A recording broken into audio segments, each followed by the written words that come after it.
tokutana ne mercredi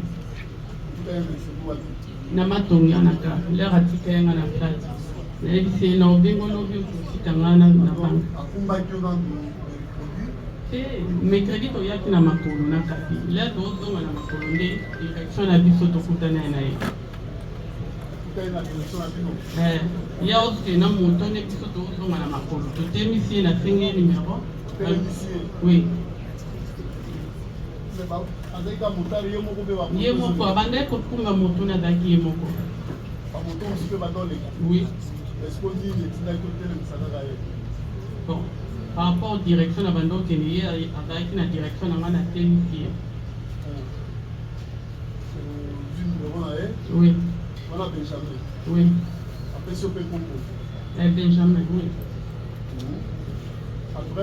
après nazwi numéro nazongi na place oui na chargé oui nakomi na plate nasokoli na lali après na ntongo nde nabengaki asitinga liboso ya banka ya zogi na ye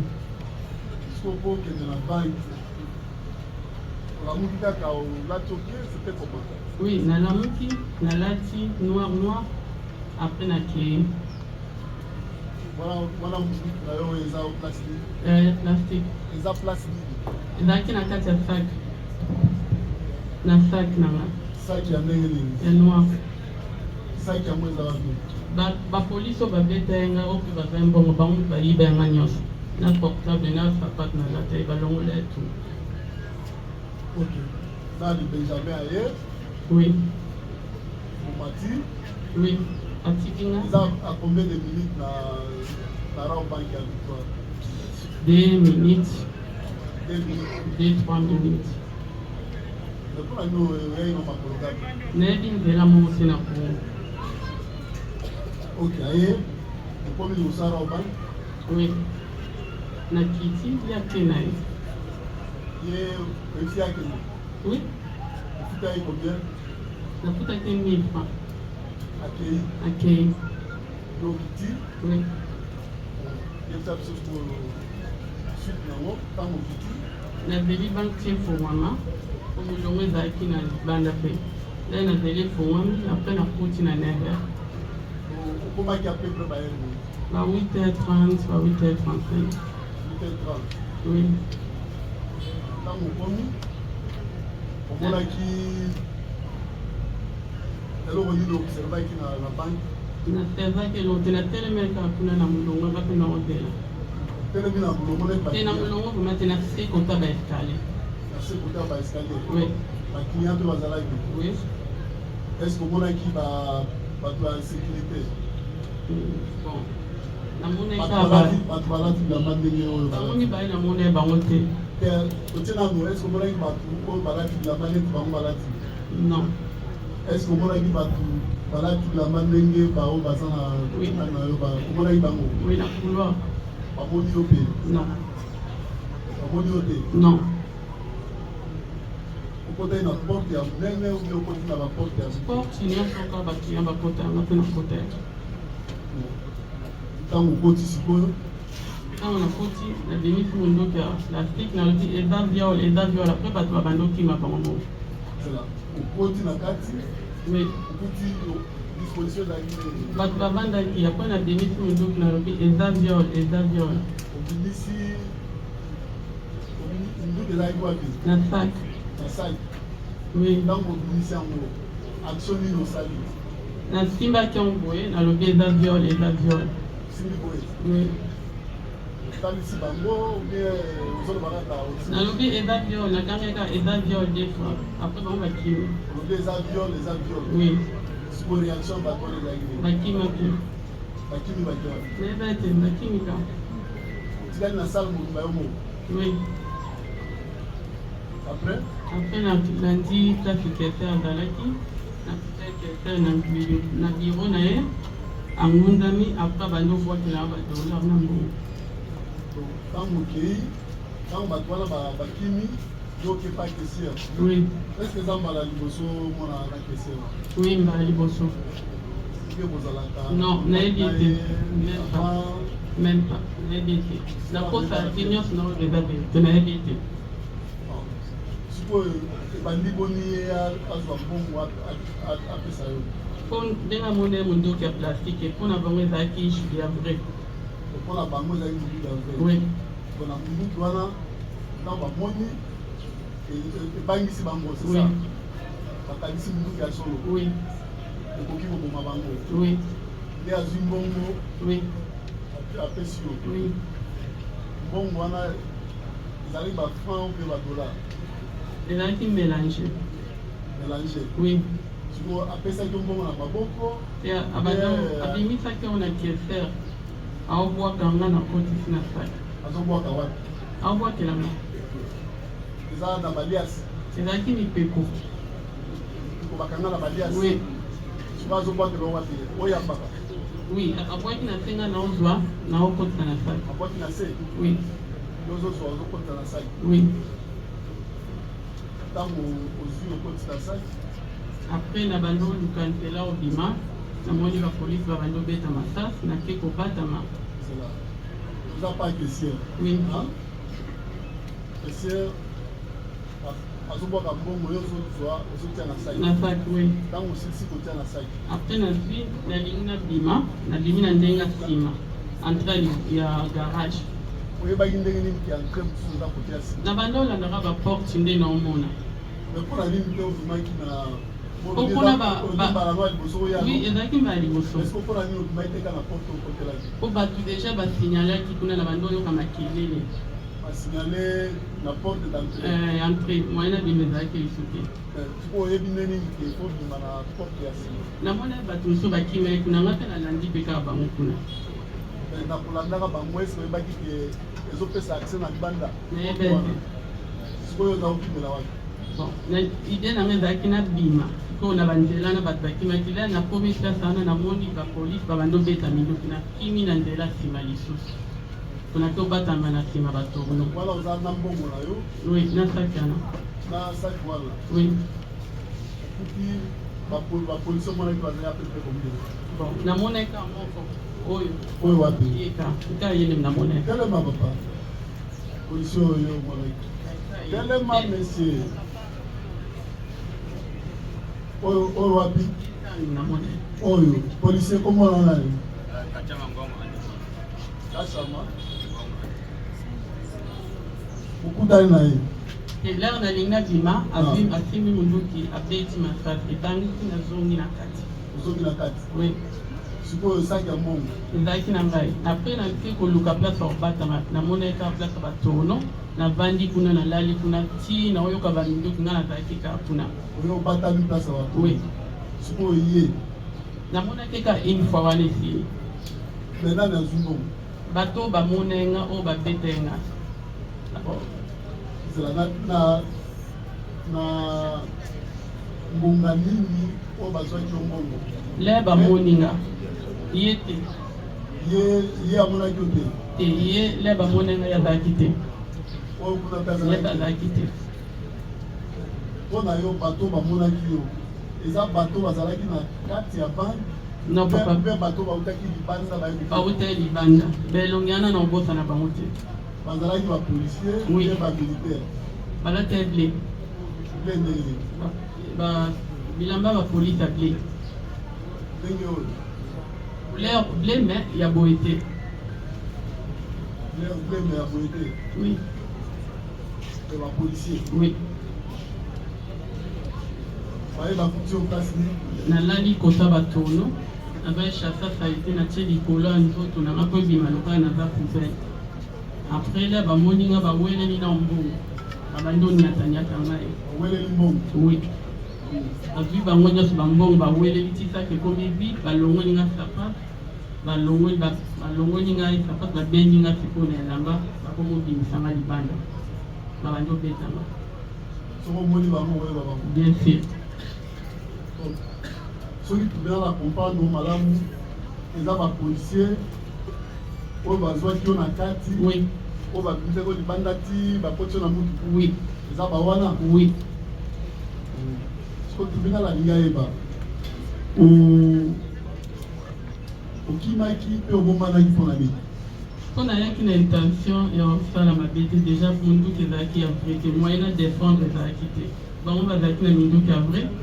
Non, ceux qui est vrai, même pas. Non, mais n'a pas que nous qui est vrai. Et de toute façon, il y a au bas de ma peau, on a qui est l'eau qui est dangereux dans nous autres on a matin. L'esprit, surtout la mise en scène, est-ce que nous avons que ça bien? C'est ça bien fait. C'est ça bien fait. C'est ça bien. C'est ça bien fait. C'est ça la ligne.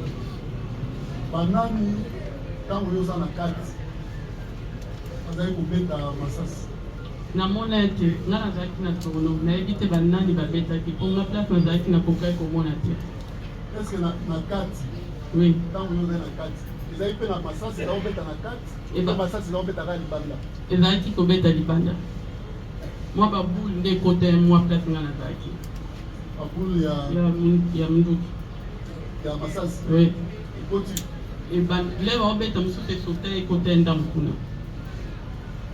Donc la carte surtout la mieux bien, vous avez qui mobilité. Vous avez un massage à part lié pour y habiter. Aujourd'hui, vous avez nous, nani cache. Oui. Mais la police au mususo va bete na imone elonte. Ya bete pour leur moninga alingi à défendre après là quand on monio vous allez quand on dit na maboko. Hein? Vous autres qui m'a dit na. Oui. Vous autres pointer à mon Il a joué, il a joué. Oui. Vous autres pointer à mon père. Mais na peut-être na simba qui on a fait na saki. Na oli masibona kima. Na chaka ngoli sugo, c'est na bandomi comme de là kima. Mais pour chaka mon kaka. Allez na côté. Oui. Tenir votre respect. Oui. Et permettre aux opérer, c'est ça. Oui. Pour récupérer mon. Oui. Au point à l'osco. Donc vous avez mon voilà. Au béni à mon. Naïbi. Naïbi. Oui. Est-ce que vous avez ça malade? Mais naïbi sans volonté dans la terre. Si vous tribunal à l'IA, ma opération yo sali. Quand vous dites que vous avez tango bakanganga namona elote namona eka bato batondi nande babeta ngai batondi basoda batobeta masasi. Est-ce que ordre public ezalaki troublé to te? Voilà namona ete ngai nazalaki batondi sa basoda ebele batiaki nga na se le baotombolanga motu ezalaki na se lokolaki bato ebele namona ndambu le baobwakanga na voiture omonaki mpe basoda bato oyo bazalaki nanga na voiture nde banamona bango oyo babande kobetanga bango nde na obosa na bango te sikoyo na vie na yo mbala boni deja ososala mama na nasala criminel moko te ni na poto sikoyo mpona nini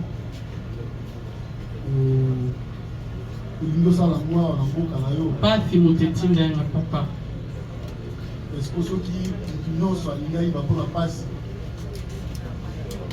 est-ce que mboka ekozala lisusu malamu na tokai baporte ezalaki ide osala ngo te baporte nyonso nabetaki babelenga te sikoyo na poto oyo osala mosala nasala mosala ya etiere ekoki mpe bana crèche kipe bana na crèche nakateme mosala mpona banyongo wana bafutaka yo te si bafutaka banyongo elekaki nakateme mosala bafutaka yo combien bon ezala fade pas à peu près combien bon nambi ya poto 2000 euro eza eloo te po ndako deja nafuta yango 1900 euro sikoyo solution monaki kaka ifo ya koyiba non ezalaki solution te nasalaki yango mpo mayele sukenga nayiba nao na vi nanga te eza mbala liboso nakóma na baproblème ya mbongo boye nakóma na suka mais soki tolandi bato bauta poto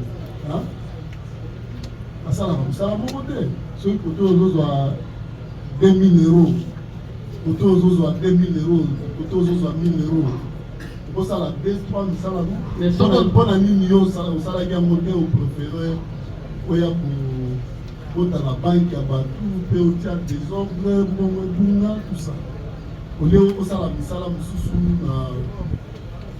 na poto ndenge baninga nyonso basala nasala yango mpe mpo na nini osalaki te opréféré oya koluka mbongo ya pete olie osalisa nzoto na yo ozwa mbongo dignement. mayele suka yenga na dépression banda ekosalama siko mobali na yo aza naza mobali te me na poto samilelo bafutaka bana selon réalité apoto na mbongo bafuta eza eloko te so tozwi 2000 na yo tozwi bana ndenge bafuta ozala bana combien bana 4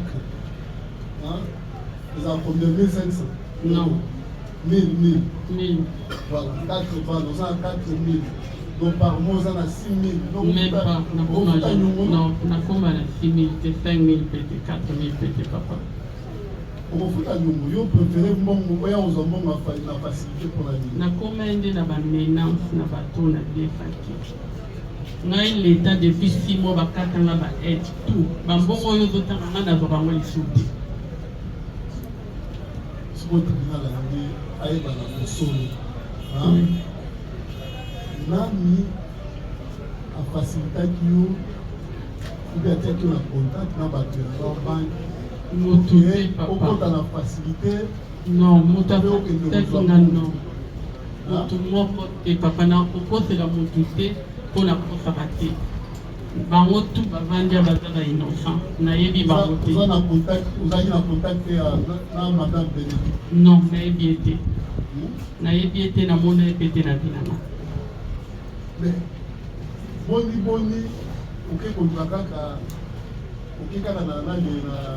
na kese na yo nayebi te soki ezala moko mingi balinga nakendaki mpo namona kuna nde kese eza bon place okotaki kese ezalaki moko selon ngai nde namonaki te bakese numéro 2 nayebi kutu te eza bakese numéro 1 numéro 2 nayebi nango ezalaki mpo bato batelemeli na molongo nanga mpe nalandaki mpe ka molongo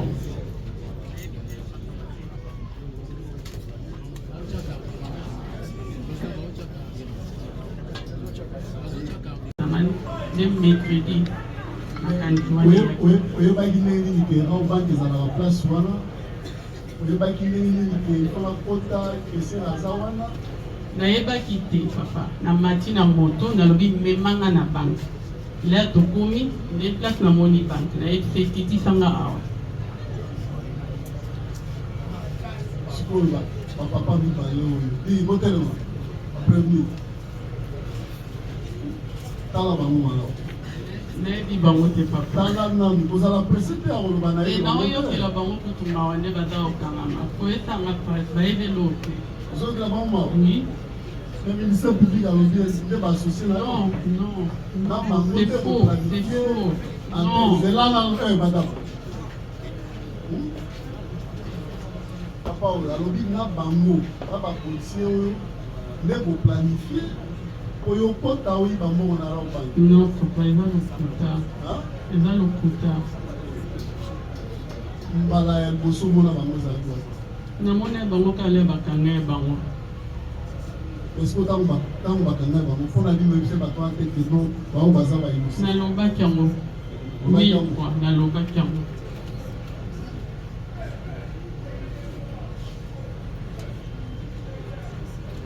na Kinshasa bandeko no bavanda wana na bibwa na bibwa bibwa oui bamosusu na yolo non nayebi te nayebi kaka na yolo ezo nazala mingi na contact na grand sœur nanga na mama siko na yolo ezo bana bazala nayebi te papa yo ovanda wapi premier ovanda wapi intendance yo Pascal Moukani yo telema monsieur Nicole yo Ruth Moukani oyebaki bango kuna non nakenda kutu nayebi kutu bakombo wana te nakenda mpe plasango te sikoyo mbongo eza wapi pa bato babetenga batiakinga minduki na kati ya vagin nanga bango nde moto bazwaki mbongo mbongo ezalaki combien nayebi te papa nakoki konte te na miniti wana oza na kati ya kobatama ozobanga okozwa ta ya kokonte ta siko mbongo ozwaki wana ekokaki kofuta liongo na yo lobi olinga ofuta nayebi te mpo nayebi pe te monta nayebi te nga nazwi kaka na kotisi nayebi monta mbongo yango te sikoyo nduki oyo ntango ozokota nango intention na yo ezalaki nini intention na yo ezalaki nde eza na forme monduki bato bamona yango eza lokola ya vrai bakokona lokola ya vrai oui bakobanga oui mpe bakotika yo oyiba nayebi te na okoma meme ntina niveau nazwa mbongo natantaki kaka nandimaki mpe na monduki ya plastique ti ozokota ezalaki ke bakomona eza monduki ya vrai oui bakobanga oui mpe okozwa mbongo c'est ça oui ndenge ezalaki na motu nanga mpe ozwi mbongo oui obandi kobima nango ke nabatamaki place nazalaki na banke olinga kobima nango oui oui oui mais place mbongo ekende ozoloba te opesaki bongo place eke nayebi papa oyebi oui paya na pa bapolisi oyo babetaki ngai bango nde moto bazwaki mbongo mpe bango mpe moto bazwaki portable na ngai zala est ce que place ozosamba kuna na dossier mosusu bato wana baza kuna nayebi te osomoni moko namoni moko te kuna omoni bango te namoni bango te bango baza kota mibali biso kota basi toza kokabwana mpe tolobi boye place oyo ozosamba na cour esika yo oza victime oui est ce que na bato wana oyebi bato bazwaki mbongo baza parmi bango mais namoni bango te omoni na bango na biso te namoni bango na biso te mais soki omoni bango okoyeba keno naoyeba oyo azwaki oyo azwaki oui naoyeba ntango bakotaki bazali na minduki oui babetaki masasi non siko baretrouvaki yo ndenge moko ayaki kosuba place wana amona ye na paki kosinale mpona nini ntango amoni yo moko telemaki tolongo wana bazalaki ebele deja nakokaki kobima te oma ozoexplike ke opération ya envergure wana ozalaka yo moko mpona nini ozobomba bacompréveni na yo nakosaka te papa nayebi moko na bango te na gérant ya banque nayebi moko na bango te bon papa soki nayebaki mutu moko bapreuve eza na baportable boza na baportable na bango il faut tozala na trace ata na whatsapp il faut moi appel ou bien ata numéro nanga ou bien ata conversation il faut ezala na whatsapp baportable na bango eza na maboko na bino bokomona nyonso soki na okosa même nga mpe portable nanga so bomoni yango bapreuve il faut nazala mpo na kokoopere na bato oyo tosolola na telefone te il faut kaka tozala na conversation na telefone kapi nayebi ete kapi tokutana ekine mercredi nazalaka nde motema malamu papa nga motu nyonso nayambaka motu tu oya otala nga nazala reconnaissance na kolesa ye na kokipe ye kapi ayaki mpe tenga aza bongo te tenga siko nazanga bongo te nazanga bongo te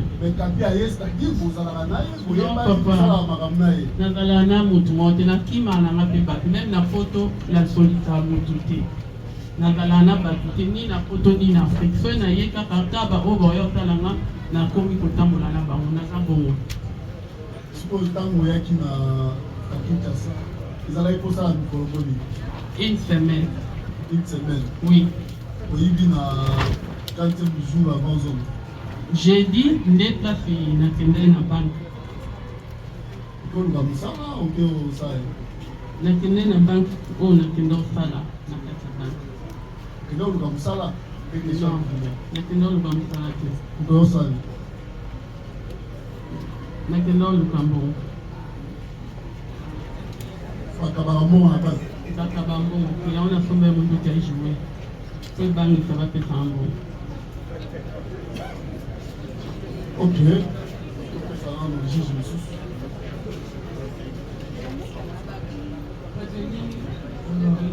Oui, maman. Mission nini okendaki na ngo na banque?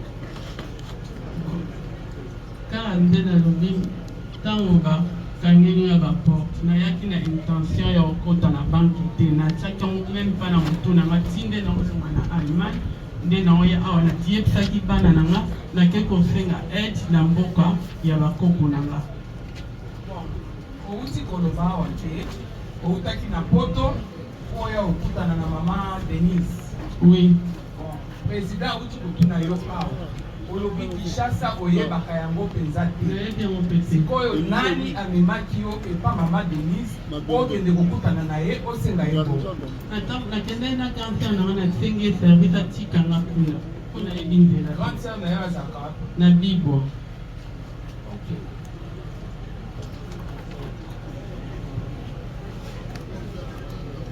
Prévenu Honorine. Oui. Na kolanda o malamu ndenge tribunal akuti kolanda yo outi koyangola tribunal na bituna nyonso tribunal ekuvandaka na matongi navandaka te plate oyo nazwaki eza na matongi bato ovandaka eza na matongi tribunal alikoye voyage nino vraiment ezwaki yo parce que soki totali malamu na matongi wana banzela nyonso ezali wana akuta bakuchange bangongo bani mais likanisi lino ezwaki yo oya kaka na rêve wana oya nani moto apesaki yo opportunité wana courage wana oya kosala acte wana?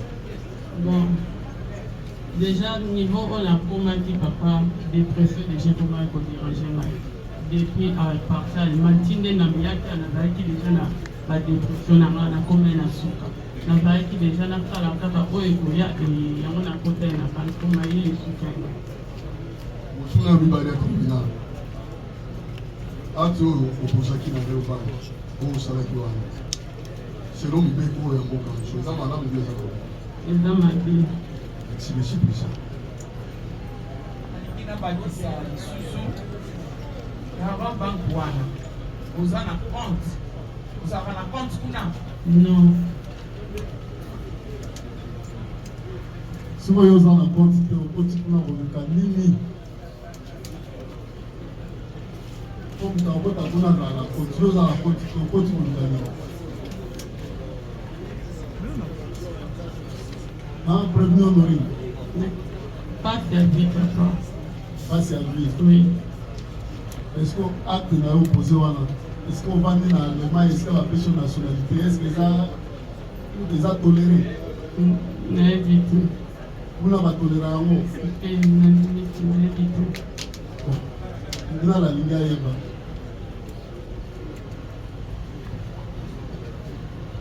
bapolisier oyo parce que juste là ozoloba nanu malamu te mpona bapolisier na bato ya sécurité oyo mpo nayebi bango te papa naoyi personne nayebi moko na bango te nayebi motu te nalingi naloba eloko te oyo eza bongo te soki nayebi bango nakoloba nayebi bango me nayebi bango te nayebi ni nkombo na bango nayebi bango te siko assurance nini oyo ozalaki nango po okota na banke mpe ozwa bongo te soki moto akomi na suka asala makambo sans korefléchir tribunal alingi ayeba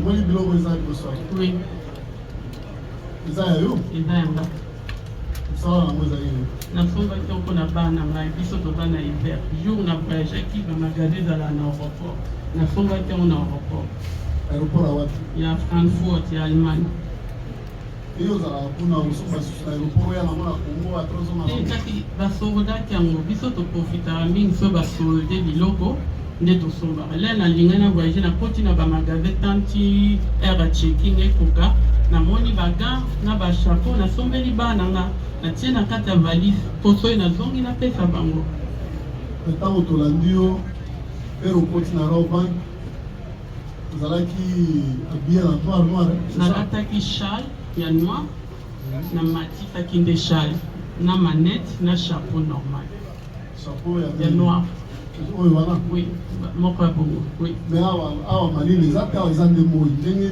nini yo zela awa moi nde ezali nayebi ndenge nini yo na moi ozokota na Raobank omilatisi ndeni oyo soki na nga nasalisaki te nalasalisi mpona soki ezalaki sali te otiaki mpe linete oui linete ya moi donc bimineti moto azoya koyiba na filme bon ezalaki image te yango nalinga na pesa teme ndenge totalaka na filme noir mais akoti textuellement ndenge okotaki mpe otenir bato nyonso na respect ntango bamoni accoutrement na yo wana bango nyonso na se ezalaki ndenge wana bon d'abord noir eza na couleur préférée na nga même bato bayebi nga na allemagne alataka mingi noir nalingaka mingi bacouleur te bileti olata ezali couleur noir bileti noir et linette ezalaki mélange noir chocolat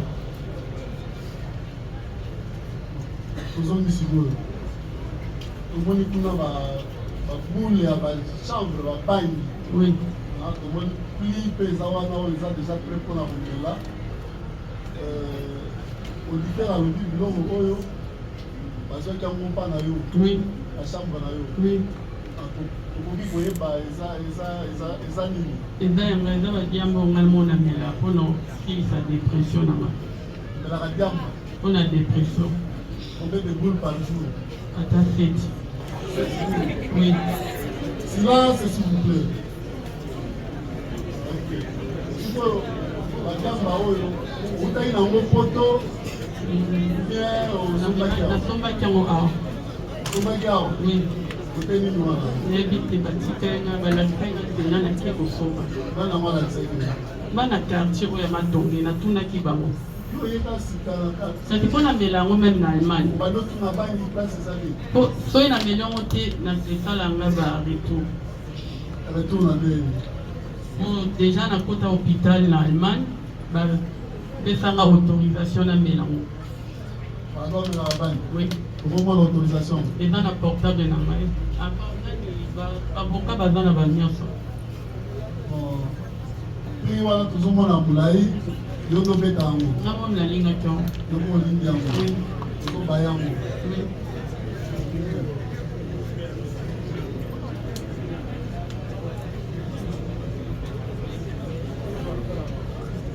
donc omelaka 7 par jour oui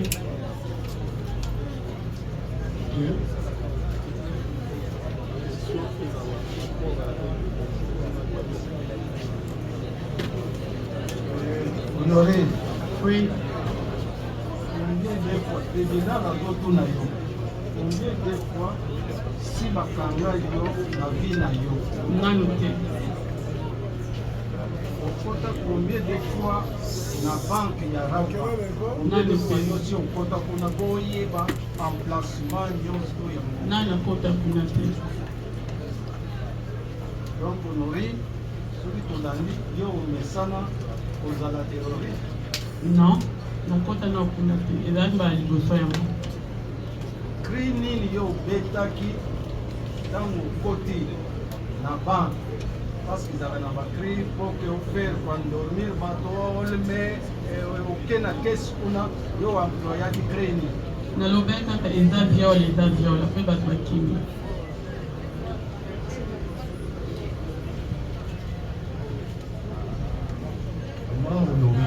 nalandi yo na kote leso na biso ya eza likambo ntango yo obiaki 2 jours avant yo na benjamin osololi 3e jour oye na ye na kati ya kaoba oseki opération wana yo na benjamin okandikaki bien avant na bato mosusu okokotana na obango osuke bango obien kuna non benjamin ayaki kotikanga ka jeudi tokotala ne jour mosusu te ka jeudi nde moto ayaki atiki ngai abengaki aza moto ya moto nayebi ete ntango okotaki na banke oui obwaki cri na yo wana bato nyonso bakimi te nalobi kaka eza viole 2 fois effectivement cri na yo obwakaki wana bato bakimi ntango okendaki na kese estce obwakaki kesier arme na yo obie komo non nayebisaki kaka naza mposa osala eloma wa mabe te pesangaka mbongo apres apesinga mbongo ni na monduki ni na menace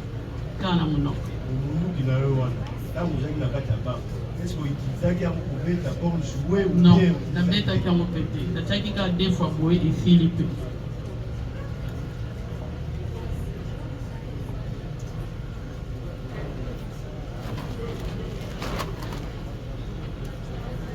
Ça deux mots.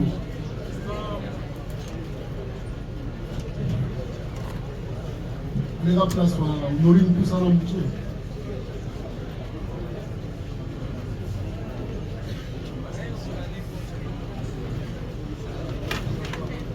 Oyebi prévenu aza pembeni na yo nayebi ete nomaki oyebi ete bana liboso mona ye wapi bana liboso namonaki eka jupe bakangaki na Europa. Maître, nous allons procéder de la manière si après on va auditionner tous les prévenus à la fois. Hein? Comme ça nous permet d'aller vite. Oui.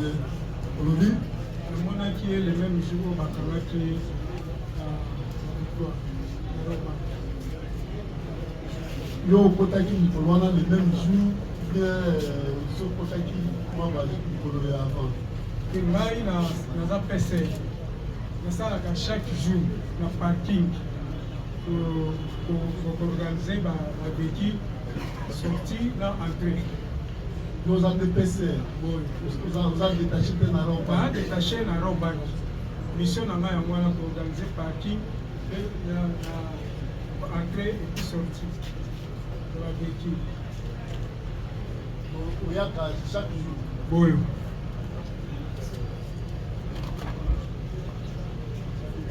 sikoyo olobi mama omonaki ye ntango nini namonaki ye ka aire bakangi ye bazobimisa ye bakotisi na jip epa komanda pene. siko ntango ye akotaki yo ozalaki wapi naza na parking na balabala na balabala oyo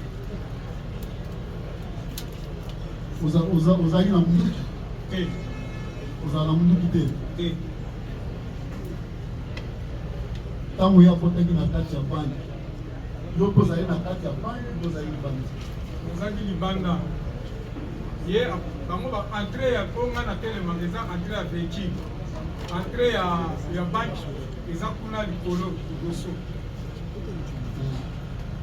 nde nazo organize kaka parking jip moko ezoya po ekota nayoki kaka bato baobima mutu mabe aza na kati mutu mabe aza na kati nayebisi ase salama ele kuna asi wapi kasha kasha mawe ye chef de poste ye le chef de poste nayebisi ezala mayele kuna wana ye azalaki wapi ye aza na kote ya entrée principale aza kote ya gerite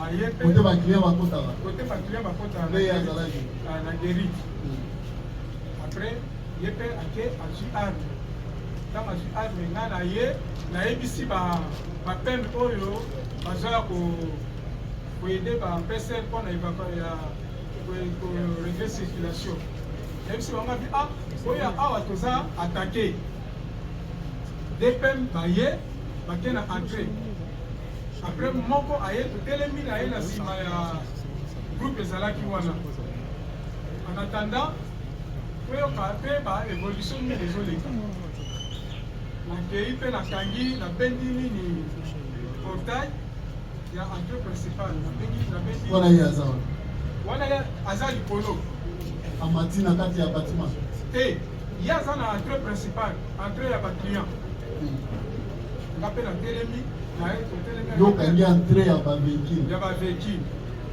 ki ndenge tozozela rapport eya ndenge mpe rapport eyaki oyo otelemi kaka wana toza wana biso nyonso ti bapembe baye na unité tax force baye bapénétre bakoti na kati bakoti par voie nini bakoti na nini na entrée principale po baclient nyonso bakota nde bakotaki après quelques minutes omoni ndenge baye kobima na ye bato babimaki na eza bapembe ubia bapolisier e batate force oyo bango te nyonso oloba ya ble wana ezaki ya taxe force ezaki ya bapolisier te donc bango bakosi babimi na ye bato bakende korécupere eza nde bato ya tank force na peine.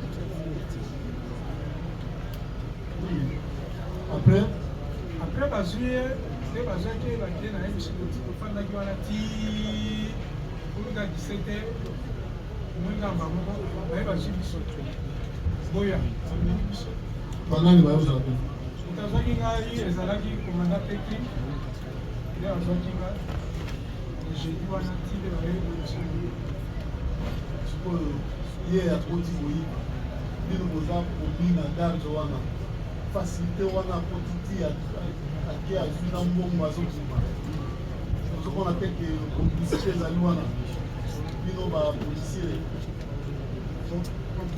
complicité eza te mo major na robank ndenge eza wana autorisa te ke bofuye baklia na ye klia na ye soki aye na saki na ye akokota na saki na ye ndenge alingi bokotushe ye te ndenge mpe bango baza wana aye comme client ndenge akotaki ake osala makambo na ye auditeur alobi mabaklia te auditeur alobi yo na ye oza baasocie na ye bino nde bosalisi ye po ayiba mikolo nyonso wana 10,500 dollars américain na bafranc congolais ezoyebana te po benedita ya koyebisa biso soki tozala basocie na ye mpe bakangaki ndenge po azalaki na facilité ya kobima mais okangi baportail nyonso tu ngai nakangaki portail ya véhicule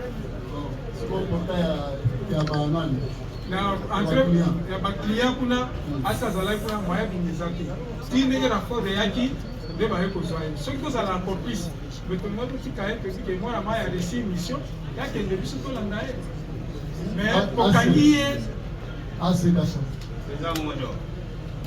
yo osalisi honorine ozali ngomba moko na ye oyibi mbongo ya raobank eloko moko te mo major kuna na kati ya raobank toza na droit ya kofuye kilia moko te raobank epesa biso droit moko te ya kotala saki ya motu meme raquete ya fui tozala nango te oyebaki awa eloko esone eloko te ezalaka te donc akotaki ndenge mona bakilia nyonso nde bakota na banke ndenge alataki bamwingi etikaki yo te yo moto oza na porte wana criminel akoko kose maske na libanda te maske aka na kati na libanda criminel akoko kose maske te akotaki comme kilia nyonso après ntango omonaki erazokota kilia nyonso to bakilia tokoyeba ye ndeni criminel aza na couleur te aza na couleur te oyo azoleka elateli na ye kameme okoki koatire yo jamais bato ya noir baza ebele bato ya pembe baza ebele azalaki na nsina ya criminel te wana nde asimasikaki na kati pene ya bato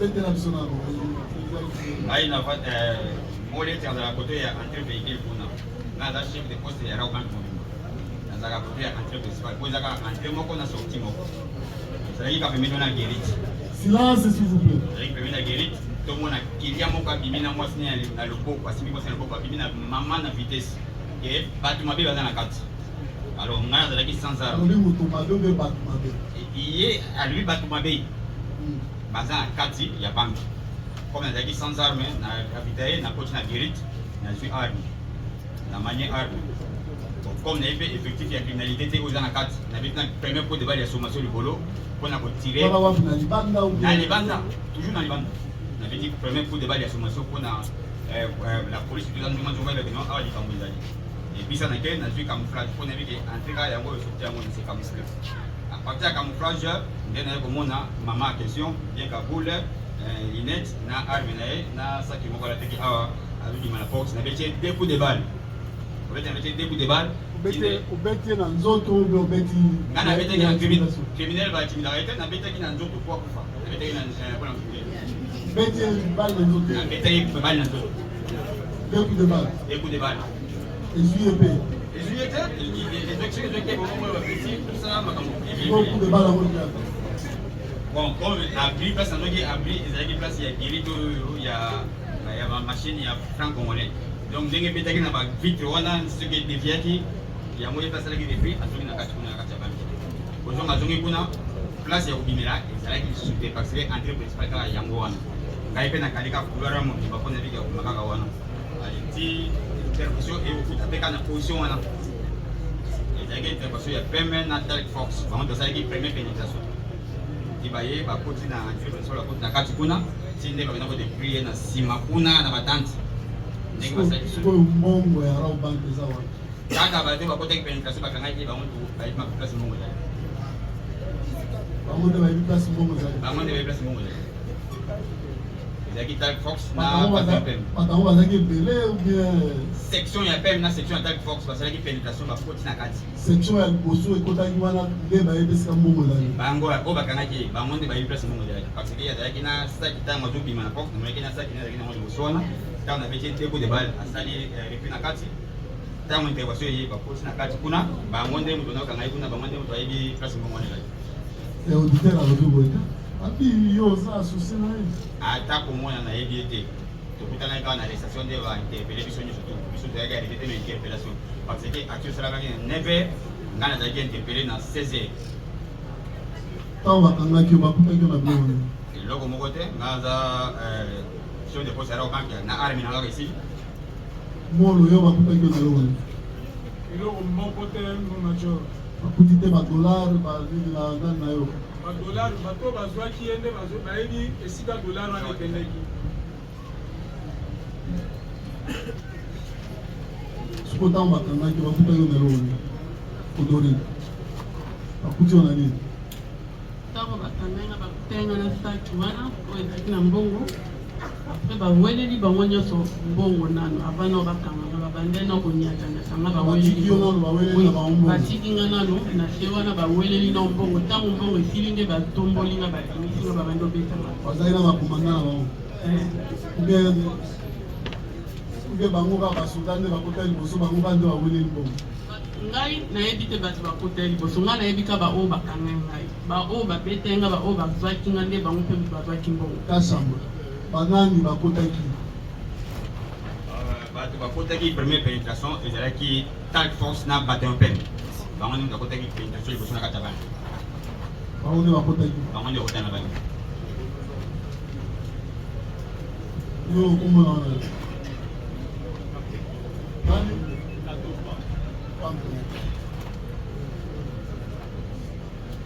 oyebani na bapolisi oyo baza pembe na yo bapolisi oyo tosalaka na bango mosala na kati ya bana na date ya le 16 bozalaki place moko si na date ya le 16 nga nakotaki mosala ndenge nakotaka comme chaque jour nakotaka mosala sikoyo na mama oyo mbala liboso bomonana ezalaka wapi mama oyo komonana nga na ye ezaka ntango ya koti abrake parce que nga nasalaka na kati na kati ya banke na kati pena na réception nayambi parce que mosala ese bandaki baclient se bakoti nazwi babordero nazokotisa babordero na kese mpe bakese mpe basengaki babordero comme d'habitude nde tosala mosala ntango nga napesi mokongo kota porte entrée principale ya banke nayoki kaka mongongo abi moto abouge to akobouge na mobete masasi bino nyonso koleka mo nde malobaki nde ongana odike eza viol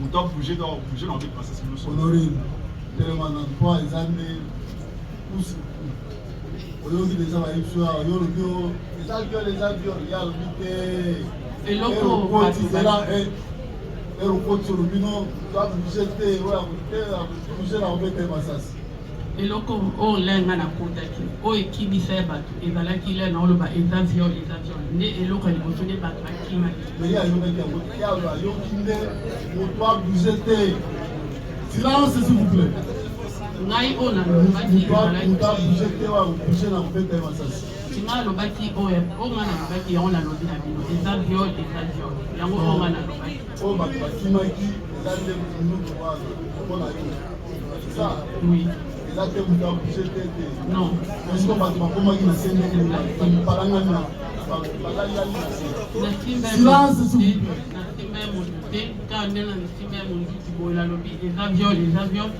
après bato babandizelana na entre biso nakoti na monduki na nga na bi eza viol eske bato bakofukama babombana mpo bamona ya monduki ya plastique comme eza ya vrai nga oyo nalobaki yango nalobi maloba na ye ke non moto abouge te oyo akobouge na kobeta masasi te kotinda moto abomba. Pourquoi na kokoloba pourquoi na yebaki eza mondoki ya plastique? Pourquoi na koloba oyo obouge na obeta masasi? Koso ba bougaki il faut la beta normalement masasi.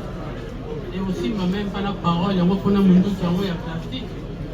Mais uti oyebisa tribunal awaki non ntango okoti na monduki wana eza avec intention ke bato wana babanga bayebaki eza monduki ya solo nde okoki koloba mpe ke non bobouge te soko bouge na kobeta masasi nga nazorappele na yango te wana nazorappele nalobi te akosi ngai naoloba oyo nga nalobaki soki ayokaki yango na moto mosusu ekoki ozala pe nga nazoloba oyo nga nalobaki elingi elakisaki ozalaki yo moko te nga nazalaki nga mozela nano ye azonga sufonga nani kantombalo rappele honorine ndenge ezalaki alors nga sikoyo ntango napesi mokongo na porte nazokotisa babornero nazalaki yango na maboko na kese ntango nayoki mokongo wana dans la équipe de état qui est sécurité na baluki pour la tala côté bien la monnaie moi si alati noir blanc alati là akari là awa na angi plan na mo la musique ya niveau alati le ko ne ba client na panique na biso noso to se diriger vers balcon. Yo peut pas dire c'est la nuit devant mon sécurité mais là civil là munduki mais boyo kola monsieur monsieur hein devant munduki en tout cas na ko ko nécessité là civil munduki ya plastique na na epingi ke ya plastique on est na moni eloko na ebite ngana yekola ba jara ba munduki te okimi na kimi pona mibate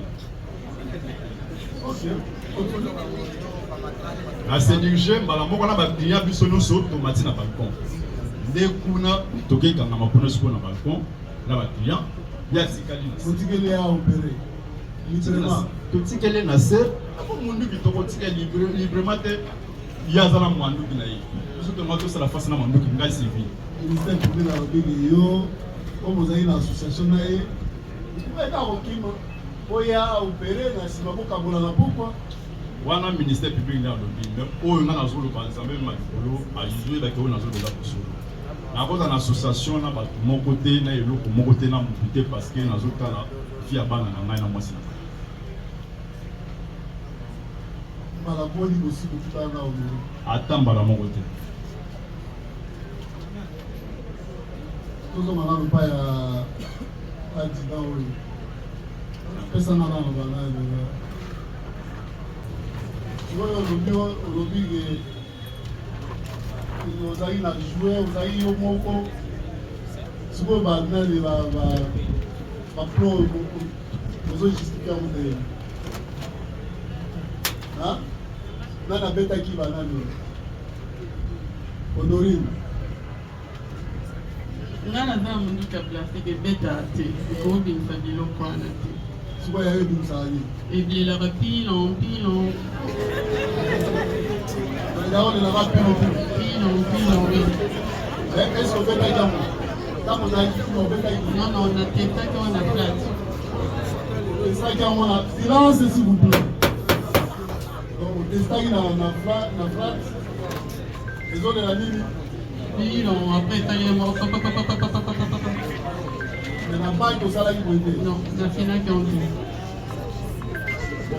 bino mibale oyo eutaki wapi moi major wana toyebi te ngai ntango nazwi appris namoni ye abimi bien kakule bien ambale nini na ye wana tout ça na monduki nga nabeti ye te coup de balle ntango nabeti te coup de balle nayokaki riposte soki ezalaki mpe bapeme bazalaki ke intervention wana bamutu babetaki yango nayebi te nga nayokaki riposte soki ezalaki mpe ya kopale oyo soki mpe ezalaki bapeme wana ebesa do te parce que nazalaki face ya criminel ntango oyo obeti te coup de balle erate ye azongi na kati azongi na kati est-ce que eza na bacoup de balle mosusu ezakobeta na kati ya banke nayokaki riposte mais soki ezalaki mpe bapeme wana soki eza na kati nayebi yango te bapeme wapi bapeme oyo bayaki korenforce bapese ngai monduki wana nabetaki elinga kozwa ye parce que ezalaki na précision te poignet de sugar ezalaki te ezalaki monduki mo sans précision soki ezalaki mpe na tenir yango bien précision onga kuta deja nga napeshaki ye tina donc te na kati ya banke kuna Kozonga zongi kuna abima biso c'est pas. oyo eza na ba yo lobaki bapembe yo to keno mpe na bapembe c'est ça. bapem tozalaki na bango libanda wana. Est-ce que bapembe babetaki masasi? bapem babetaki masasi. pem oyo tozalaki na ye wana kutu kapitene moko ayebisa yo ozobeta masasi pourquoi omoni nini ti moke te colonel aye colonel apem aye tant colonel apem aye na intervention na commandant ya na belema ya task force bango baye bakoti ndenge bakoti. Est-ce que bapembe wana babetaki masasi? Pembe oyo okende kozwa oyo ya ba moko wana abetaki lisasi oyo tozalaki na kutu lisasi moko mpe masasi abetaki lisasi moko kutu bagangeli na bio ozobeta omoni nini abetaki na kati mpe na libanda tozalaki na bango libanda. sikoyo ntango ye abetaki mpe ntango nani kashama abetaki estce na kati ya banki oyokaki masasi mosusu kobeta na kati ya banki masasi ebetaki oyo ekimisa bino ezaka honorine na jume na yo wana c'est ça yango wana yoka yo mpe position oza fiere yango mpe ekimisaki yo oyo emonanaki yango wana oyo emonanaki yango wana nakimai nanga mbona zo libanda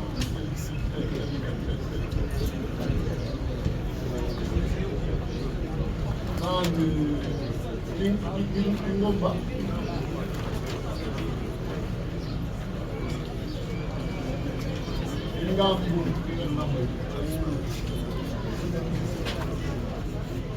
oyebani na bango toyebani tosala mosala esika moko oyo pembeni na kuna tosala na ye sala na ye tosalaka libanda oyo na kati tozala na système ya rotation mais jeudi wana azalaki libanda jeudi ozalaki libanda boye role na yo ezalaka nini koede baclient na koretire bambongo na distributeur mama mokolo mosu ayeki kosalela carte te otie ozoli mbongo sikoyo bao bakota na kati ya banki oyo bakotaka kati ya banke kuna ezalaki na bato basala sikoyo omonaki mama ye tokemona na ye kaka na pekrim mona pekrim ndenge nini tera alobi nde associe na yo ya makasi oyo boyibaka na ye omajor namoni eka na pekrim obenga na makaboni na ye ababaka na bino nayebi ete batelefone na bino ezala na bino na nyonso batelefone ezala yo tobandi na yo telefone na yo ezala telefone na ngai ezongaki azwaki yango bana azongaki ezongaki na ndako yo mpe ezongi na ndako yanga telefone babotelaka oka na kati ya banke ane pa colonel moko azalaki na botelaka colonel aboteli telefone asalaki mpe mpe esesi akomisi yango ya ye adida ngai ntango azotya biso na pekrim na kati ya jip obaye na biso na auditorat général napesaki avocat na biso ya rao banke nalobi kuna ebunga zwa telefone oyo okakadeye ngai akakadaki telefone wana ntango toyei kokutana susu vendredi deuxième fois ntango ya kosala biso assistance kuna na bandeko nango bazalaki président ngai bisa awa ngai bisi na nini okiasa liboso ngai bisa ba bandeko nanga bango napesa bango bapesa ngo na ndako yo mpe telefone ezala le même jour wana telefone na ngai natikaka ngo epai ya lieutenant oyo ayaki koremplace biso lieutenant longomo nayebisaki soki madame na ye apesi ye telefone sikoyo ozalaki obenga honorine na numero nini antuka wana numero ezalaka te na ye contact eza te nakobenga ye ndenge nini kingambo yo obengaki honorine na numero nini mpo kokoma na compte wana kelo yaka sikoyo ekomi prêt major nayebi ye te nani tomonana mpe te nayebi ye te oyebi ye te oyo mo major explike biso yo ozalaki wapi epui ozalaki bon na ntongo tosali remise et reprise na équipe sortante nga naza na 18h na butu ndenge basalelaki mbongo esilaki machine ekataki il fallait bosser là. Ceux qui va considérer côté, expliquer bango, on va approvisionner la machine à front. Les bandes qui tozeli, elle va poser la côté, la ABC a fait les droits, machine on se prend les bandes des salades. Et bosser là, tu vas approvisionner en la fin on a qui la porte à entrée véhicule. Tout fandi.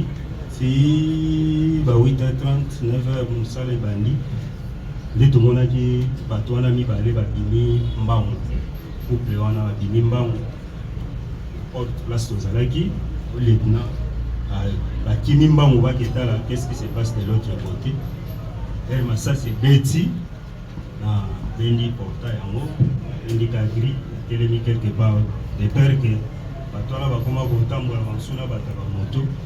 Voilà qui teni na ngai nakumbi teni na ngai nazali na Motorola na na magasin ya chinois quelque part parcelle voisine na biso na telemi wana et na telemi wana masasi continue na ba maman baza koteka wana aletoki biso nyonso na magasin ya chinois wana bangi peut-être bakoya ko piller nde akangaki magasin na ye akangi biso na bato nyonso batekaka liboso wana de tokangamaki na kati ya magasin ya chinois.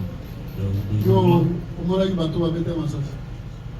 Te son wana kaka ya masasi lili. Yo okimeli ka lokita masasi olongoli na bilamba ya sécurité. Mokonzi son wana kaka bayebisaki. Akwa boza la sécurité. Mokonzi na civil takanga maboko. Son kaka okimi. Sans antiballe, sans quoi chef. Comment vous qui m'assure à ma ça sur qui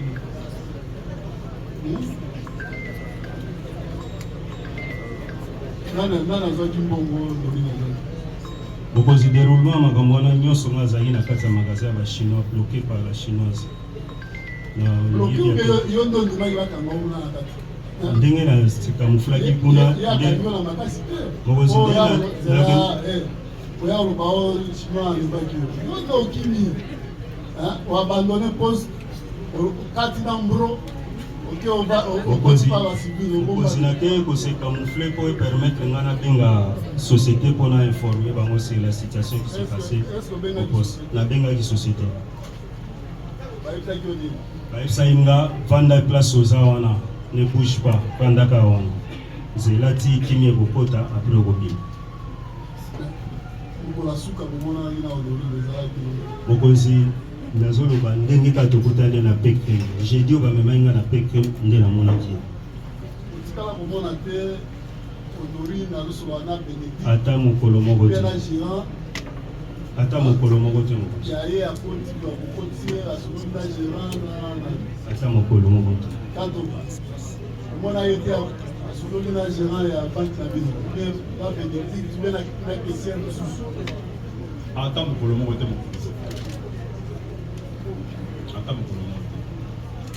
si vous relation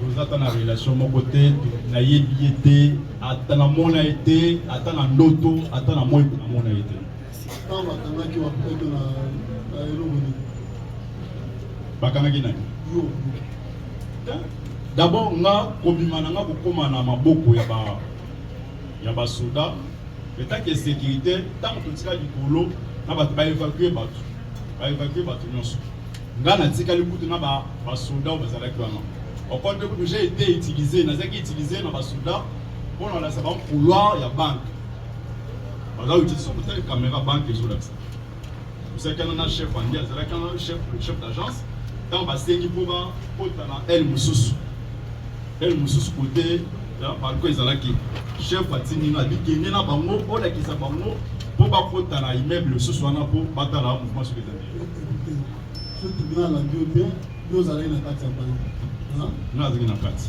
omonaki basoda na bapolisi oyo bakotaki ntango bayaki intervention sikoyo tribunal ngayeba banani bazwaki mbongo oyo Honorine azwi bon oyo Honorine ayibi mpo ye moko alobi ayibaki bon en tout cas bato bazwaki mbongo oyo Honorine azwaki nga namonaki bango te mpe na parce que basoda bakotaki à peu près combien ata basan En tout cas, nazalaki traumatisé, moyen koyeba même si en tout cas bazalaki belé. Ah, on a pas fini traumatisé. Na mesana na biloko wana tenga civil pene civil au carré do kana. Carré.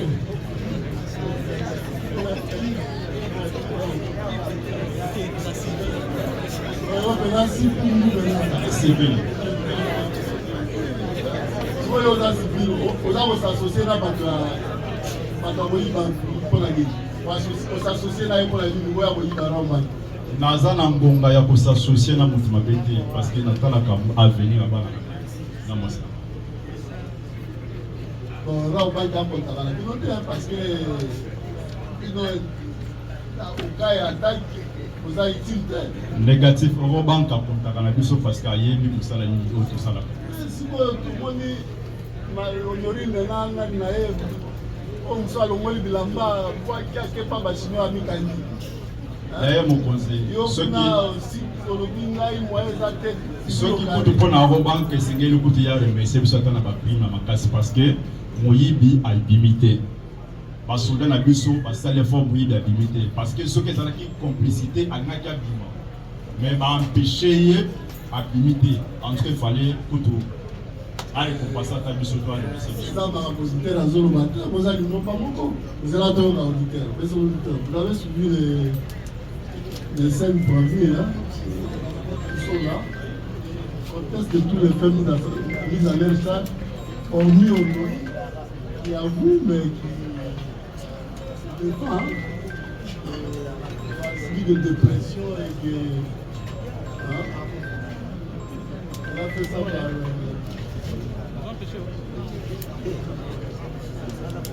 On avait la parole pour changer les uns et les autres. Merci pour la parole, Monsieur le Président. Au-delà de cela, je précise que toutes ces questions ont été posées par rapport aux 3 préventions. Voilà. Ce sont des préventions qui sont liées et on ne sait pas les séparer. Monsieur le Président, distingué juge, nous avons atteint devant votre tribunal la prévenue Honorine Porchel.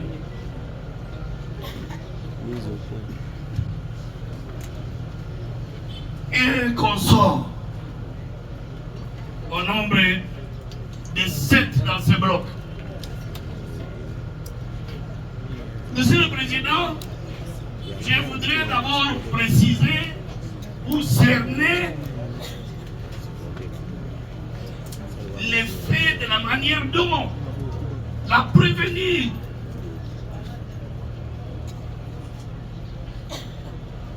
Honorine Porchel a eu à interpréter les actes infractionnels avec ses consorts. Les préparatifs d'abord. Quels sont les préparatifs? Les préparatifs du départ. Elle commence déjà dès l'entrée des jeux. Nous sommes mercredi 15 octobre 2027.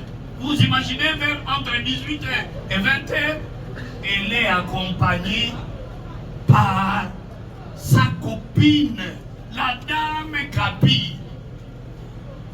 Et ici, elle vient dribbler le tribunal militaire. Alors, ne sachant pas que ce tribunal est aguerri. Elle vient dribbler le tribunal en disant que Kapi, c'est une connaissance seulement. Non, non. Madame Kapi, elle-même a comparé devant l'OPJ. La prévenue a comparé devant l'OPJ, elle a déclaré que Madame Kapi est ma copine et nous sommes dans les réseaux sociaux avec elle. Voilà, une copine dans les réseaux sociaux. C'est chaque jour. Ils sont dans les préparatifs. Quel que soit le nombre de jours à Kinshasa, elle atterrit, elle connaît Kinshasa. Elle a été ici en 2024. Elle connaît très bien Kinshasa. Ce n'est pas les peu de temps là, les 5 jours, les 7 jours, qu'elle peut prétendre n'avoir pas connu. Non, elle connaît Kinshasa. Son ami sur les réseaux sociaux. Avec qui elle est allée. Ils sont arrivés dans un magasin chez les Chinois. Elle achète l'arme de guerre. Elle achète.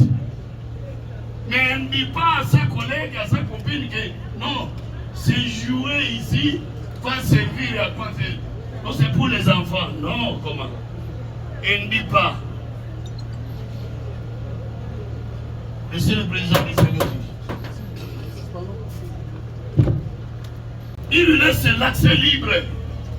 Et lorsque, là, après l'avoir vu, et celui, le commissaire adjoint, Molo aussi, qui est à la dehors, en train de réguler la circulation, les entrées et sorties de véhicules à la Roban.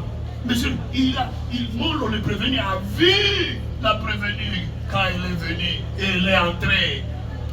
Molo, il a déclaré ici que j'ai vu cette dame lorsqu'elle est entrée.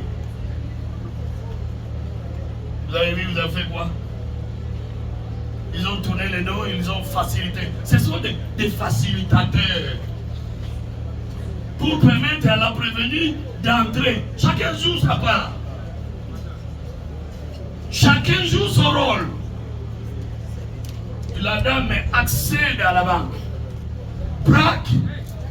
Brandit son arme. Il met tout le monde en respect. Tout le monde. Et c'est lui seul, elle seule qui opère. Elle saute sur la caissière. Elle lui brandit aussi l'arme. La caissière paniquée. Allez, elle sort son sac noir aussi.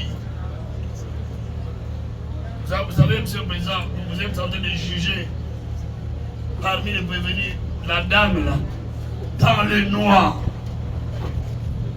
Elle est dans le noir, avec un comportement pareil, des chambres à fumer, de se droguer à chaque instant. Et c'est le noir, c'est elle qui met son sac, arme à la main. Et la caissière Bénédicte est en train de lui verser l'argent dans les sacs. L'arme à la main. Elle ressort. Elle est maître dans l'enceinte de la banque. Vous la verrez, monsieur le Président, comment elle est en train de tourner. Elle vient pour sortir, alors que les motards avaient fui déjà par les coups de feu tirés dehors. Les motards Benjamin qui étaient là, montèrent en marche, en train d'attendre. Parce qu'elle connaît ce qu'elle fait. Le vol, c'est une infraction intentionnelle. Il a bien préparé tous les actes terroristes. Il a séquestré tous les clients. Je connais un avocat qui était qui m'a dit hier, l'avocat. Il m'a dit hier vers 16h, 17h au bureau, il m'a dit j'étais victime aussi. On m'a même piqué mon téléphone. Cet avocat qui était là pour aller prendre son argent dans son compte. Elle n'a ni compte bancaire. Donc, c'est quelque chose de volontaire, quelque chose de préparé, de terrorisme. Elle y arrive, elle séquestre tout le monde, elle braque les clients, elle braque la caissière où elle prend l'argent, monsieur le Président, et puis elle soustrait cet argent qu'elle prend à l'aide de ses jouets sous forme d'armes de guerre. Qu'est-ce qui se passe? Nous raisonnons en droit, monsieur le Président. Nous sommes en train de raisonner en droit. Là, nous sommes en train de monsieur le Président, nous sommes dans l'instruction. Nous sommes en train de monsieur cas par cas. On ne sait pas le réquisitoire. Et là, maître, C'est pas le réquisitoire. ce n'est pas un marché pour prendre la parole à mes autres. Laissez le avancer, nous allons apprécier s'il est déjà dans le réquisitoire. Non, nous ne sommes pas dans le réquisitoire. Il s'est dit, Molo, Naza PC. PC là, en train de réguler, sortir, il a vu. Et il laisse faire. Il donne une aide indispensable à la prévenue d'opérer. Sous-commissaire Kassama sur les postes, qui soutient qu'il a tiré 2 coups de balle. Non, même pas une. Monsieur le Président, les vigiles là, les vigiles de Katon, Pabou, Kato, vigiles, agent de gardiennage CPC, CSP. Quand on parle, Monsieur le Président, il voit une cliente tout en noir, au pied jusqu'à la tête. Il voit la prévenue. Quand on parle, Monsieur le Président, il assiste à tout ça. Tout le monde est mis au respect. Quand on parle, est en train de subir, de voir tout ça. Et voilà qu'est-ce qu'il va faire. Rien si ce n'est que tourner là, le dos. Et Kingambo, le vigile encore Kingambo, vous venez de lui rappeler. Il est posté à l'extérieur de la banque, Monsieur le Président. De l'entrée principale, il voit la dame, il a vu la dame habillée de cette manière-là. Et qu'est-ce qu'il va faire? Il tourne le dos, il laisse rentrer, il va aller au coin chez les voisins pour enlever, alors qu'il n'y a pas une balle qui est tirée. Parce qu'il a vu la dame tout simplement entrer avec une arme de guerre. Monsieur le Président du CPJ, lorsque on examine les comportements de chacun, les rôles de chacun, la prévenue, Hortense Porcher, a pris soin de préparer ses vols. Il a pris contact avec la dame Kapi, qui l'amène pour acheter l'arme de guerre ou les jouets sous forme d'une arme. Il prend Madame Kapi dont nous parlons, qu'elle ait sa connaissance même sur les réseaux sociaux. C'est acté par l'officier de police judiciaire. Et pour être transporté, il a été transporté par les motards Benjamin, qui est une connaissance. Là, vous revenez sur non, nous sommes en train de chuter, Monsieur le Président. Est-ce qu'il y a des questions? Il y a d'autres éléments de charge par rapport au fait. Les éléments de charge, Monsieur le Président, nous avons versé le flash qui est là. Le flash, lorsque nous allons visionner ou visualiser ce flash, vous allez voir comment la dame a mis tout le monde à respect. Tout le monde au respect. Et c'est elle le maître du jeu, maître dans la salle, en braquant, en train de tourner et jusqu'à aller se cacher. Elle a trouvé une cachette loin derrière le citron, le citerne d'eau là où elle est allée se cacher avec son argent. Elle a eu à déposséder, elle a eu à soustraire à l'aide d'un jouet. Ces jouets sous forme d'armes de guerre.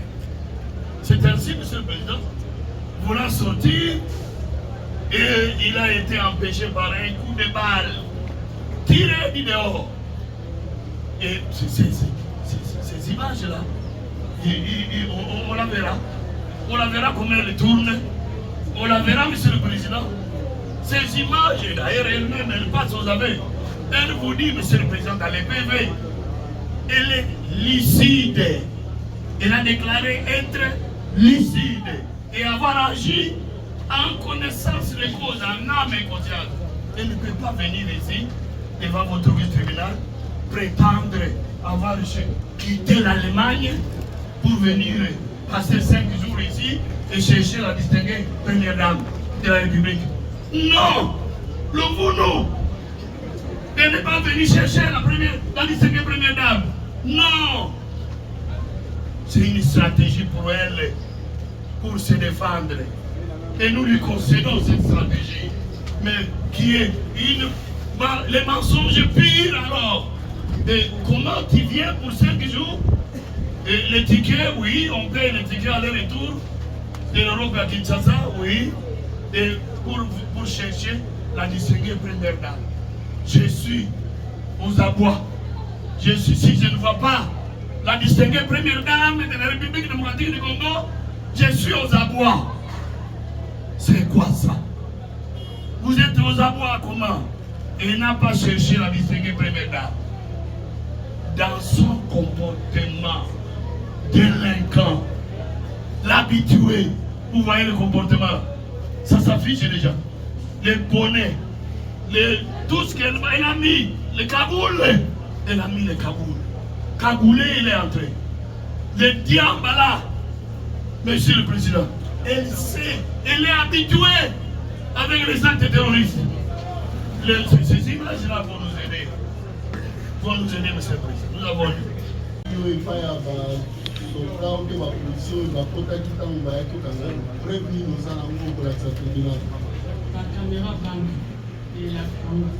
elakisa bango nde bazwaki mbongo wana ifo emonisa ndenge bazwaki mbongo wana. Ok, la parole est accordée à la partie civile. Nous commençons par la partie civile et puis nous allons revenir. Non, écrivez. Partie civile, Raobank et puis la deuxième partie civile.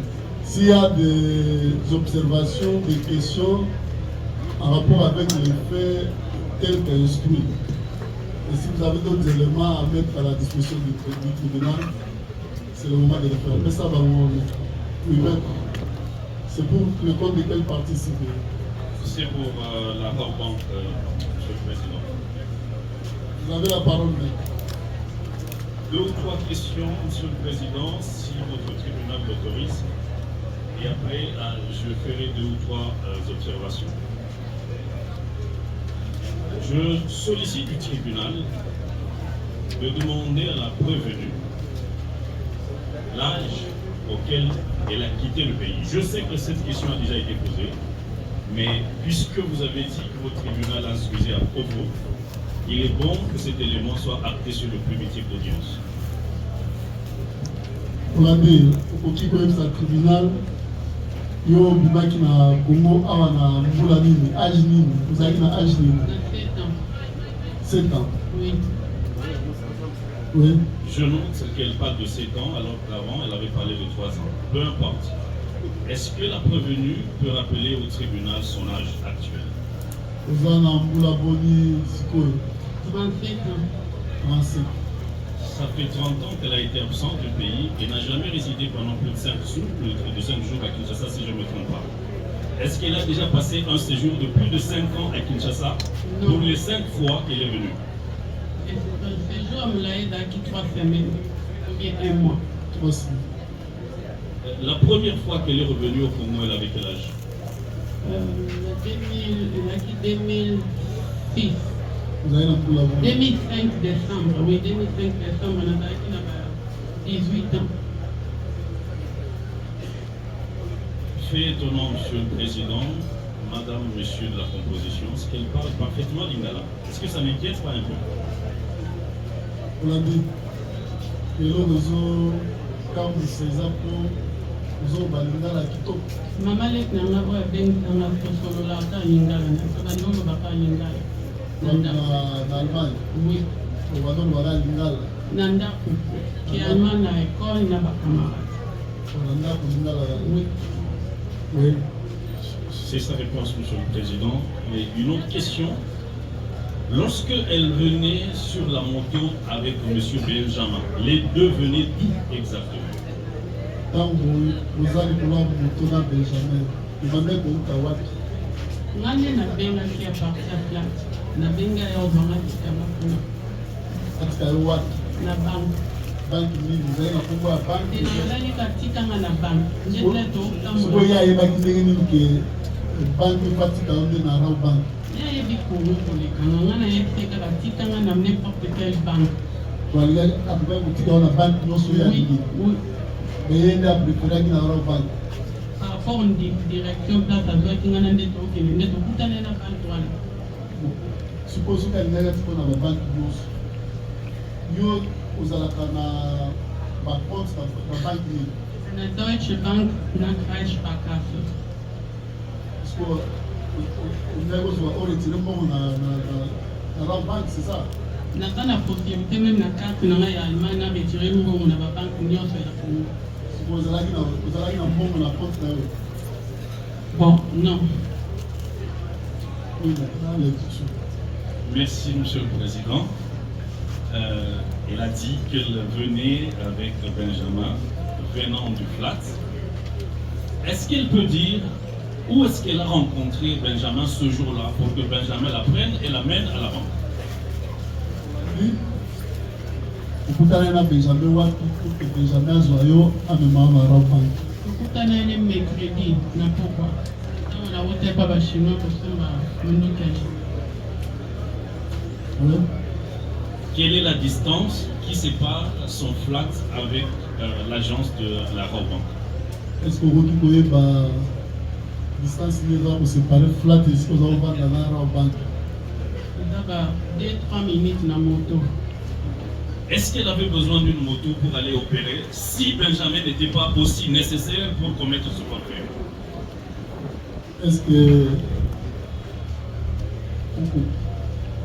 okokaki kozala kaka Benjamin pour kende koopere soki azali nécessaire te parce que eza à 2 minutes? mpo nayebi nzela te nayebi nzela makolo te nakanda no plus de 3 mois na kongo te mpo nayeba nzela soki olobi 2 minutes na moto okomona ngo boye? bon na ndenge ya distance ya moto ekozala 2-3 minutes mais na makolo eza 2-3 minutes te okosala au moins ba 10 minutes ba 10-15 mais comme moto asala 10 minutes okokala okozala vraiment problème wana ka idée non pratiquement place ovandaki okomona nani rao banki? non même pas donc ekozala 2-3 minutes te alors wana na moto distance ya moto etumba mwa noki par rapport na makolo. ok, oui. Donc Benjamin connaissait très bien la banque dont il s'agissait lorsqu'elle lui a demandé de l'amener à la banque. soki tolandi bien Benjamin ayebaki banke ayebaki rao banke malamu amabibaki wana nga nalobi ne kaka memanga na banke nayebisaki ete banke nini nayebi te ka memanga na banke c'est-à-dire que ye ayebaki wana malamu nde amemi ameminga na banke oyo ezalaki pembeni na place par rapport mpo na ye yango nde ezalaki pembeni. C'est des réponses très révélatrices, Monsieur le Président, Madame, Monsieur de la Composition. En regardant les effets qui sont placés devant vous, est-ce qu'elle peut préciser au tribunal où exactement elle les a achetés? kotalaka biloko eza liboso na biso awa osomaki yango wapi? na Allemagne. Allemagne. Oui. mais bangi na Allemagne te? Pardon? bangi ezali na Allemagne te? Non, on a pas. Si j'ai bonne mémoire, Monsieur le Président, elle a dit qu'elle a acheté ses effets à l'aéroport. Est-ce qu'elle peut confirmer cela au tribunal? nasombaki yango na Allemagne na magasin oyo eza pembeni na aéroport yango nalobaki na kati ya aéroport oyo eza pembeni na aéroport po yakutaki yango basolde? oui. c'est ça hein? Oui. Oui, Monsieur le Président, la nuance était qu'à l'aéroport, dans les duty free, il n'y a jamais de solde, mais heureusement qu'elle vient de préciser. kati ya aéroport na libanda aéroport eza na bamagasin. C'est compris, c'est compris. Monsieur le Président, telles sont les quelques questions que, de ma part, la société, la partie civile voulait relever. Je me ferai compléter certainement. Mais je voudrais quand même faire remarquer, et éventuellement avec votre autorisation, Monsieur le Président, faire noter sur le plumitif de l'audience. Elle a dit au tribunal que lorsque elle a acheté son arme, c'était pour aller la donner à un de ses neveux ou nièces, je ne sais pas, qui habiterait à Bibois. Mais après, elle s'est contredite en disant, et à Soukaki Moutema, elle a acheté cette arme pour... Je peux répéter exactement ce qu'elle a dit, Monsieur le Président. Oui. Pour Nakomaki Nasuka. Ça fait deux intentions différentes, deux objectifs différents, qui, bien entendu, sous-tendent l'intention criminelle avec laquelle la prévenue a agi.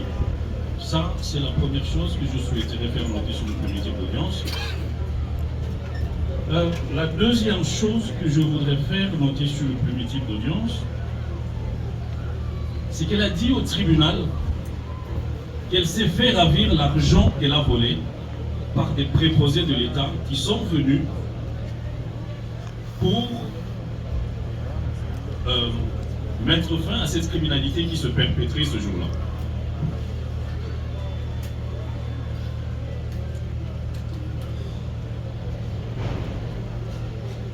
Par contre, une dernière question avant que je ne laisse le micro à mes estimés confrères. Si j'ai bien compris, je n'ai pas une bonne lecture des grades des policiers. Je crois que c'est le sous-commissaire adjoint, c'est ça? Oui. Il a dit, et au dire du ministère public, il a prétendu avoir tiré 2 coups de balle. Mais qu'il y a eu une riposte venant de l'intérieur. Est-ce qu'il peut nous confirmer qu'il y a eu effectivement une riposte d'une arme venant de l'intérieur de la banque juste après que lui ait fait ses 2 coups de balle? Est-ce que vous avez une mémoire?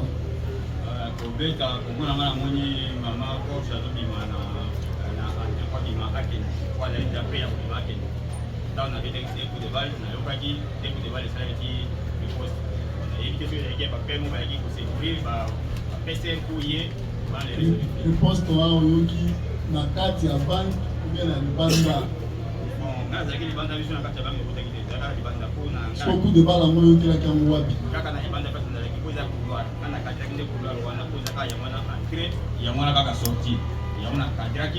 Comme criminel na kati akobima awa te na empêché ntango ya afungoli porte kobima na petie 2 coups de balle ti azomi na kati après nayoki mikosi esalamaki alors nayebi te so eyaki bapembe wana moto abetaki po ndenge na amonaki ye bapembe mpe amonaki ye nayebi te so eyaki bapembe moto abetaki obeye moto asalaki riposte wana.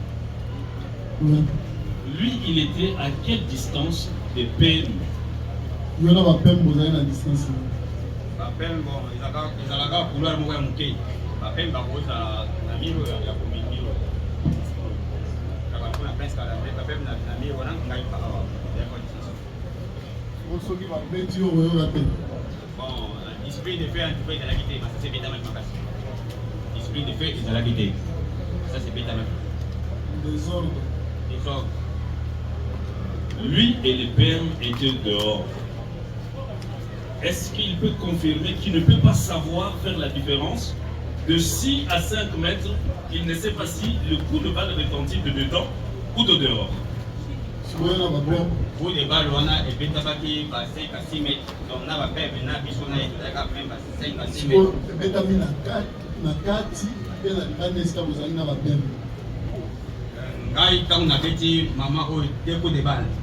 On a eu 2 coups de balle. Alors, moi, on a précisé ce que vous dites, 4 ou bien les bandes, on a bien. Dans les molos. Bapembe babetaye masasi. Bao bayaki. Bapembe oyo babetaye masasi oyo tozalaki na ye na se ya pandini ya écran géant.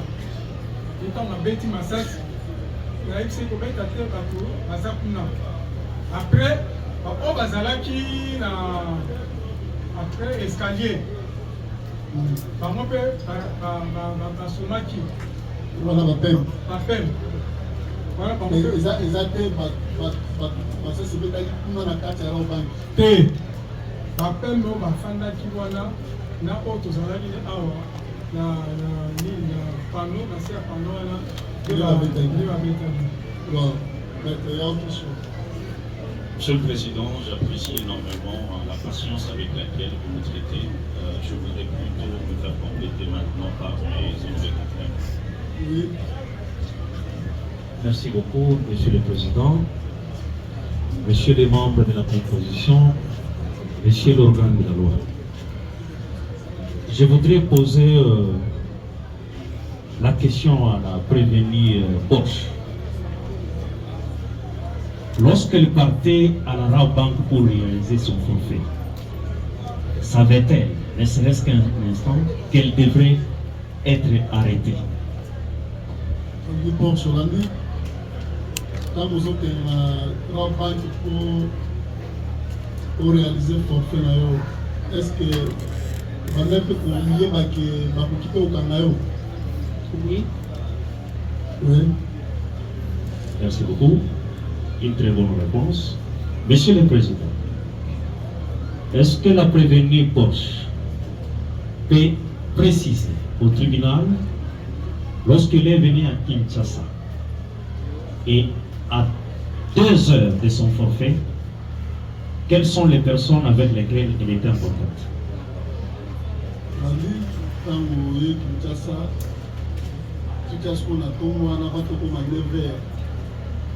okende Rabobank banani oyo bino bosololaki na bango oyo yo osololaki na bango nabenga moto te peta yeba idée na ata na Allemagne ata na famille na yo sur place ni mwana nga mwasi ayeba nino kala nayebisaki bango kaka nake koluka aide po bayeba baproblème naza nango depuis 6 mois bakatanga baaide tout le na Allemagne eza mpe vérifie makambo na oloba so bakataki baye mpona nini te ozonga na Congo kala mosala osala opréféré okende koyiba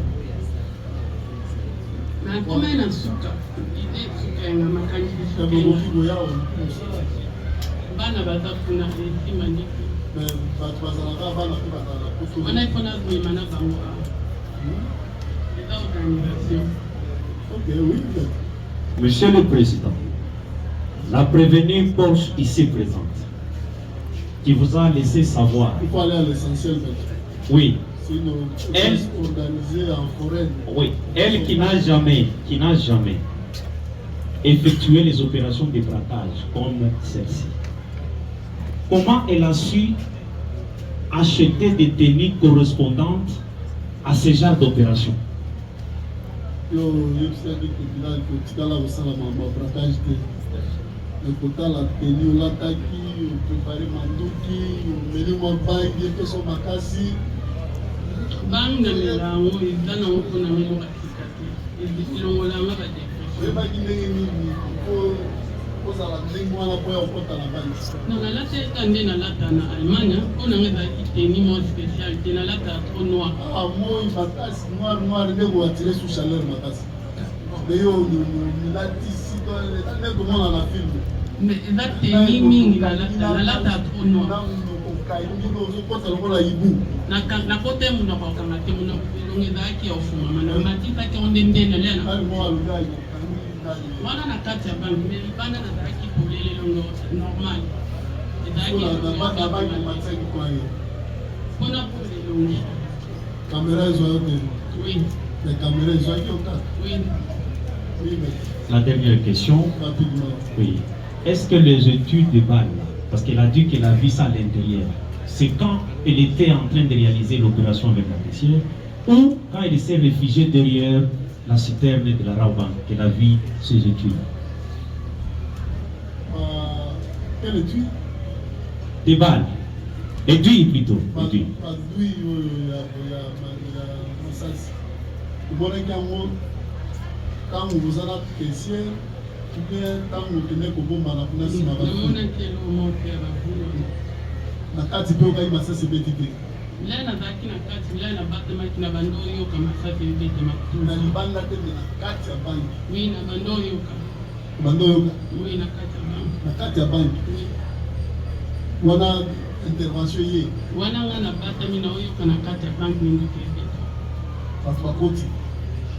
Na bando oyoka bato baoloba baobeta masasi baosala makelele. Sikoyo apart yo mokolo wana na banki na mungina wa plastique yo bazali mosusu bakota koyiba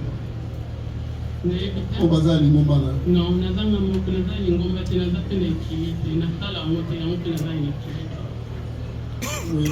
Peut-elle nous assurer que l'identité qu'elle a déclinée par des verbaux est la même qu'elle avait déclinée à son hôtel dans l'enregistrement? Ntango komai na hôtel identité opesi biso ya Honorine Porcel Mukuna nde yango opesaki na hôtel esiko ovandaki? Oui. Juste une dernière question, Monsieur le Président. Si rapidement, il y a des gens qui attendent. Elle a dit au tribunal, peut-être que ça n'a aucun lien direct avec les faits que vous instruisez, mais elle a dit au tribunal que l'Allemagne lui a coupé toutes les aides. Est-ce qu'elle peut dire à votre tribunal pourquoi elle a été coupée de toutes ces aides? Oui. Vous avez justifié Mouibi Nayo par rapport à l'aide de l'Allemagne à Katagio pour l'année. Parce que nazalaki ndako ya sika ya monene leta alobaki akofuta ngo te yango wana balobi aba bafuta ngai mpona bima na ndako wana nga mpe nakoyaki. Merci. Toujours pour le compte de la Roba. Oui. Nous avons une dernière question à poser des questions en rapport avec la Roba.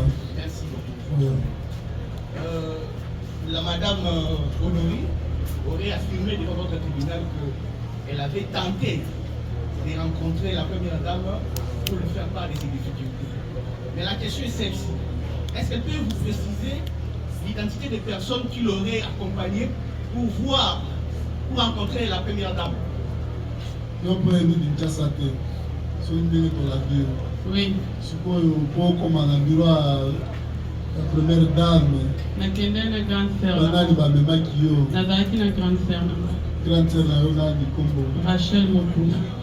Rachel Mokuna. Oui, ye mutatika yanga nasengaki akiotika nga. Azala avanda wapi? Na Bigwa. Nde bokende na ye? Lundi na mardi. Ye ayeba kuna? Ayedi. Ya vanda awa koli awa. Merci. Merci votre honneur. Permettez-moi de prendre le parole. Tango bokombaki kuna na bureau bazo enregistré bino mpe okoyeka kao na ye koluka première dame na telemi na porte na vous allez remplir bafiche banini banini bakotisaki nga kutu même pas balobi zonga lobi bureau eza folle eza bato baza ebele nazonga lobi nazongi lobi mardi balobi nanga mpe esimba te. Donc, batikali enregistré ata na kaye moko te tala na libanda porte bakoti fenga. Merci votre honneur pour la parole. Permettez-moi d'utiliser le mot du ministère public qui qualifiait Madame Honorine comme une voleuse volée. Votre honneur, par cette phrase, nous profitons pour faire une demande à votre tribunal, si vous permettez que les services Task Force ainsi que le premier commandant de la police militaire soient invités pour venir nous éclairer par rapport à leurs agents qui ont intervenu à l'intérieur de la banque pour savoir la destination pour la canalisation de cette somme qui a été volée auprès de la voleuse. Nous avons dit. Le tribunal appréciera l'opportunité. Merci. Merci. Oui, l'autre partie civile. Une question avec lui. Merci beaucoup, Monsieur le Président. Auguste, membre de la composition, Monsieur l'organe de la loi. Nous prenons parole au nom et pour le compte de Madame Bijou Bidor. Comptons faire poser à la prévenue Honorine une dizaine de questions. La première question est celle de savoir l'heure à laquelle les motards l'ont pris de l'hôtel pour la banque. Tu comprends tout. Comme ça, ils allaient dire air nini au motard à une cosoyo dans l'hôtel pour que la banque. Na hôtel, pour que la banque, mais j'ai dit, na tongo na benga ki, na ba 8 heures. Akomaki na hôtel air nini. Na ba 8 heures. 8 heures. Oui. Nous en tirerons des conséquences, Monsieur le Président. C'est une fausseté. Était-elle transportée seule ou à deux de la manière dont les motards ont toujours l'habitude de transporter? Motard wana tanga memaki yo, ozalaki yo moko, ou bien memaki bino bato mibale. Na balai na moko. Combien a-t-elle payé au motard? Fundaki motard misolo boni 1000 francs. Reconnaît-elle à l'heure actuelle l'état de l'hôtel qu'elle habitait? Est-il ouvert ou il ne fonctionne pas? Peut-elle reconnaître son état actuel? Est-ce qu'on peut reconnaître l'état hôtel Zaï Kouvan, les arbres, Kanamabu, les arbres pour les arbres Kanamabu. Peut-elle affirmer ici que c'est de son fait que cet hôtel est scellé à ce jour? Parce qu'il a été scellé depuis hier par le parquet de grande instance de Calam. Peut-elle affirmer par devers votre guide tribunal que c'est non seulement du fait qu'il y a habité, mais également du fait des actes par elle posés, que cet hôtel est à ce jour scellé?